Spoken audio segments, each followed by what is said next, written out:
Previously on Sculpting Kaedehara Kazuha, I decided to make his elemental skill pose mid-air. Being able to make something that's difficult to achieve gives so much more sense of fulfillment, right?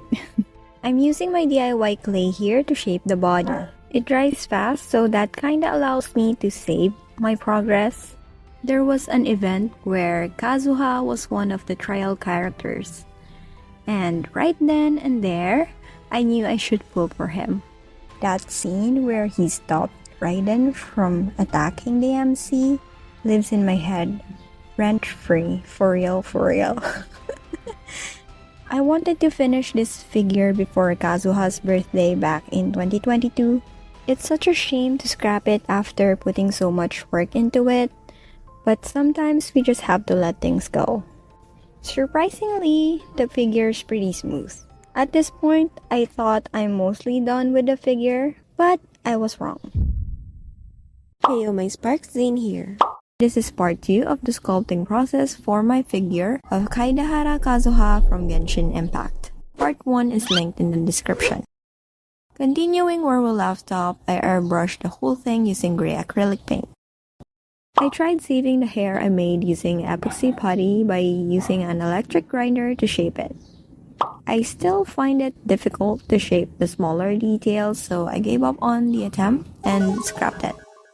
I also tried the epoxy putty to work on the clothing folds, but it was also a struggle, so I decided to get rid of it.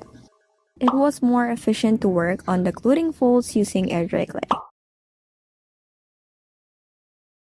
After trying out other mediums to work with and not getting the result I hoped for, I finally decided to also give polymer clay another chance.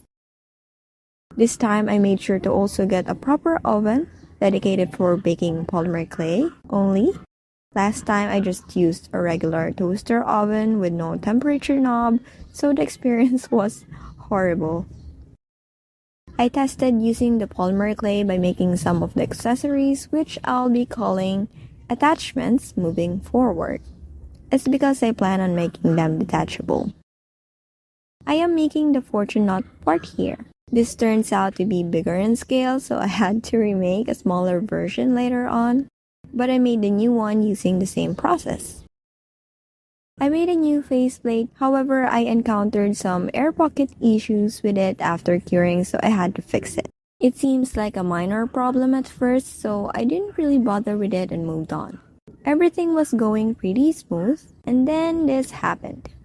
I had no idea why the clay cracked at first. I honestly thought I got the polymer clay basics handled because I've been watching polymer clay tutorials ever since I started claying. I've been planning to upgrade to polymer clay, so I tried preparing for it.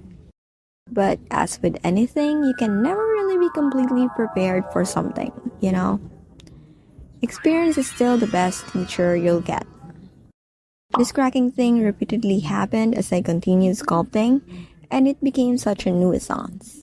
I had to keep fixing it over and over, and it was getting really frustrating. No tutorial video ever prepared me for this, sadly.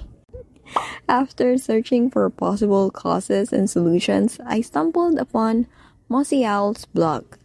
And I learned that it's most likely because I'm layering raw clay on top of cured clay. Apparently you need some kind of glue so that the cured clay will adhere to the raw clay. I thought conditioned polymer clay is sticky enough to stick to cured clay, So, yeah.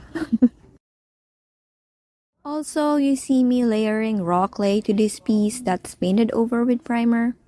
That's also a mistake that I heavily advise that you folks should avoid if you're ever going to make a figure as well.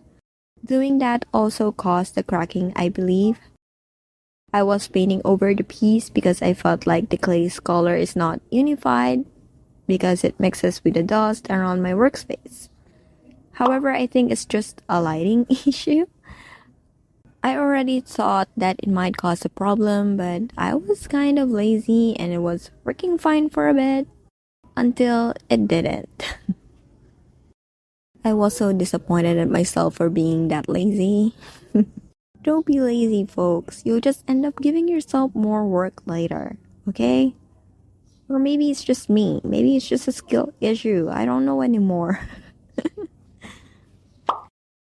Anyway, all these issues caused me to rework the faceplate a lot.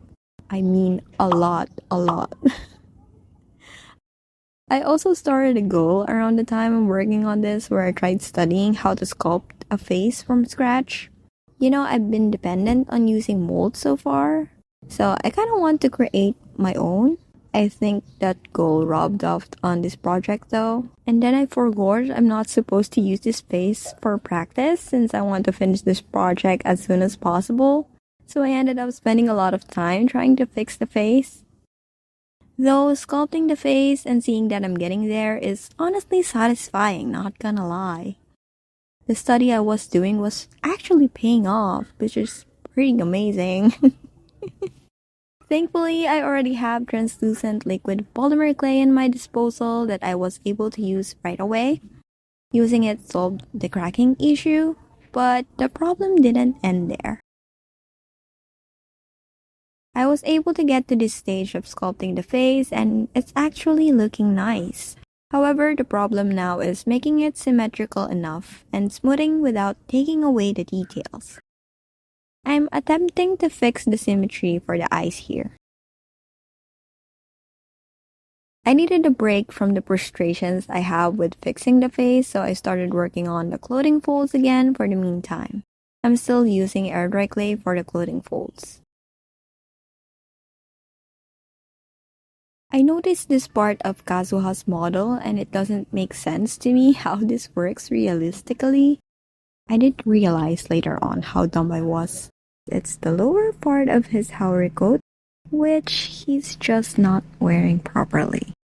I think I interpreted this on my own at the time, which is why I made it this way. However, I wanted to be more accurate to the model now, so I decided to adjust it. I decided to keep the clothing fold for this part simple since I don't know how to recreate it in real life and take a photo for reference.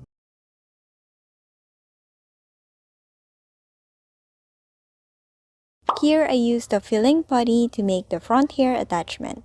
I found out about this material from KotohaModeling-san. I will link the video where he talked about this in the description. I worked on the front hair roughly, shaped the hair on the back of the head, and then cured it.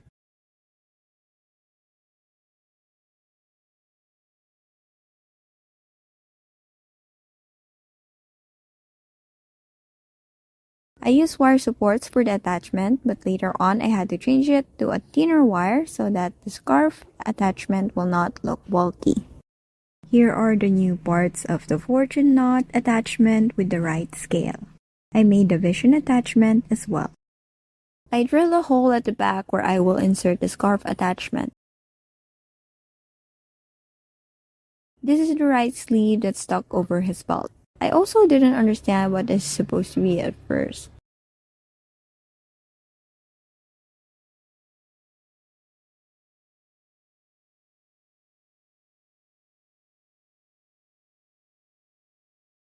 Made some adjustments on the small attachment parts and then cleaned them up. This is the new base for the scarf attachment. I used thin wire and covered it with aluminum foil, and then covered it with clay. I added folds on the right sleeve, but honestly, I'm not very happy with it. It looks bulky and the folds don't look natural at all.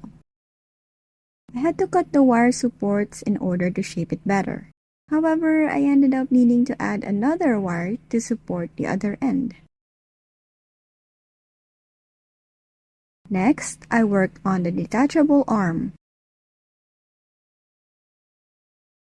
And I have a floppy background. And it's breathing. One of our cats, Biscuit, just loves to lay down on my table whenever I'm working. Since I'm not doing anything crazy like sanding, I just let him be. I'm just smoothing the clay here with water. I'm super happy with how the folds turned out here. And he's out.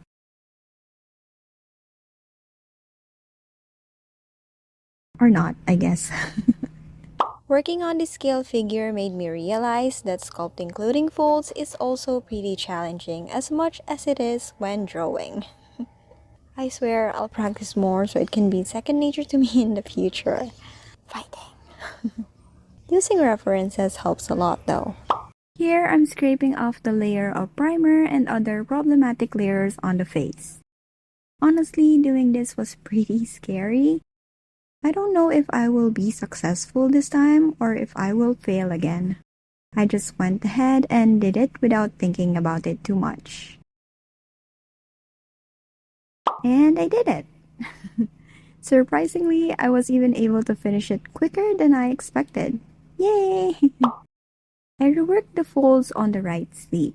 I tried to sculpt new folds on it, but it's not looking right, so I ended up just making it simple.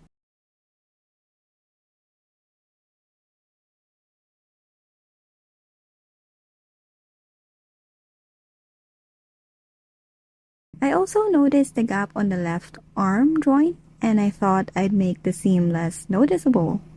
I had to do the fitting several times to make it snug.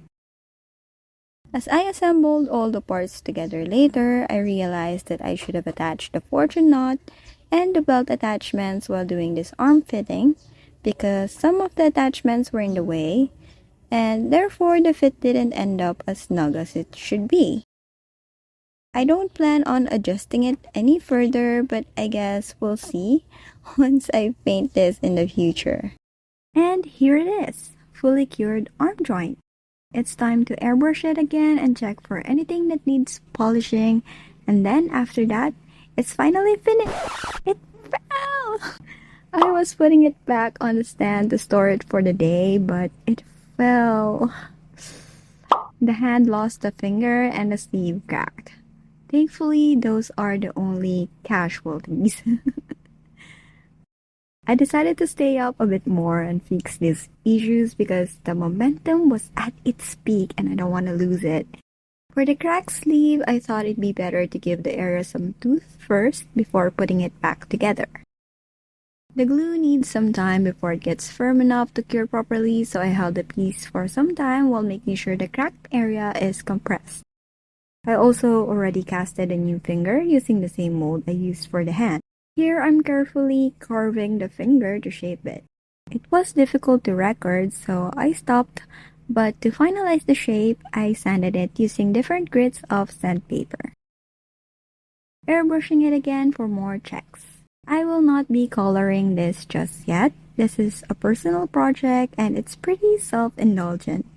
I can't afford to continue working on this now. Right now, I want to focus on my chibi project. My goal is to work on multiple chibis simultaneously. I'm sharing earlier updates for the chibi project publicly on my socials now, but if you want to see the latest updates, along with more details about the process, you can find them in my Ko-fi. This video also has an extended version with longer cuts and additional clips of the process and other extra sugar and spice and all that sauce, which is available to members on my Ko-fi. As usual, links to my other socials and Ko-fi are in the description. And I'm done. Here's the final look of Kazuha. And that's it. Thank you for watching. Take care, stay safe, and stay crafty. Bye!